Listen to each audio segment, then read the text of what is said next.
आप देख रहे हैं न्यूज नाउ 24/7। ताज़ा खबरों के लिए हमारे साथ बने रहें।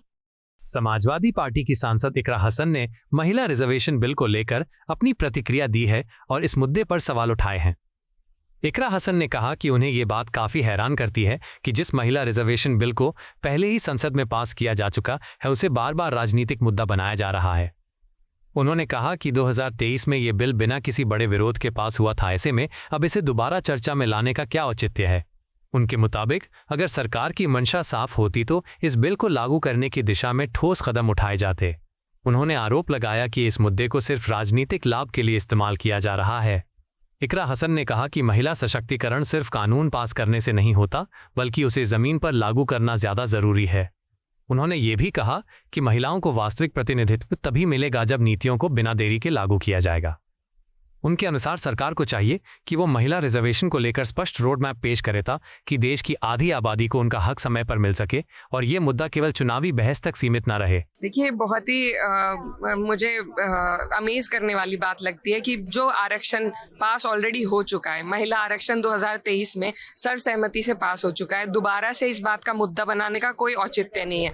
आज जो मुद्दा है वो डिलिमिटेशन का है और सेंसस का है। ये सरकार अपनी मन मर्जी के मुताबिक इस देश के इलेक्टोरल मैप को बदलना चाहती है, जिसमें ये महिलाओं का सिर्फ आड़ ले रही है, महिलाओं का सहारा लेके पीछे से ऐसी हरकत करना चाहते हैं, क्योंकि अब इनकी जो काट की हांडी है वो अब हो चुकी है, बार बार नहीं चढ़ेगी। तो इन्हें एहसास है कि अब आगे इनके पास जीतने का कोई उपाय नहीं है अगर ये फिर से संविधान को बदलकर उसमें छेड़छाड़ कर कर इलेक्टोरल मैप अपने हिसाब से बना ले। तो उसी पे हमारी आपत्ति है। महिला विधेयक पास हो चुका है, वो आज भी अगर ये विधेयक फेल होता है तो वो विधेयक अभी भी स्टैंडिंग है और उसमें हमारी ये मांग है कि 2029 में जो मौजूदा सीटें हैं पार्लियामेंट में, उसी में 33% महिलाओं को जगह दी जाए और उस बिल को लागू किया जाए। तो आज का जो चर्चा है वो सिर्फ डिलिमिटेशन के लिए। इनको लगता है कि सब पागल हैं, बस यही समझदार हैं, लेकिन विपक्ष और पूरा देश इनके जो पैतरे हैं वो समझ चुका है। हम देख सकते हैं साफ तौर पे कि ये क्या करना चाह रहे हैं, किसकी आड़ में।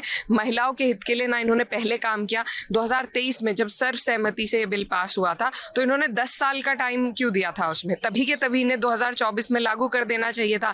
आज भी इनकी नीयत महिलाओं को आरक्षण देने की नहीं है। इन्होंने फिर उसको डिलिमिटेशन और सेंसस से लिंक करके हमारे लिए ऐसे पड़ाव छोड़ दिए। दो इतने पॉलिटिकली चार्ज मुद्दे हैं जिनको पार करके ही महिलाओं को आरक्षण मिलेगा। अगर इनकी नीयत है तो आज के आज उसे लागू कर दे। पूरा विपक्ष, पूरा सदन इनके साथ है उसमें। आपको यह वीडियो पसंद आया हो तो इसे लाइक करें, हमारे चैनल को सब्सक्राइब करें।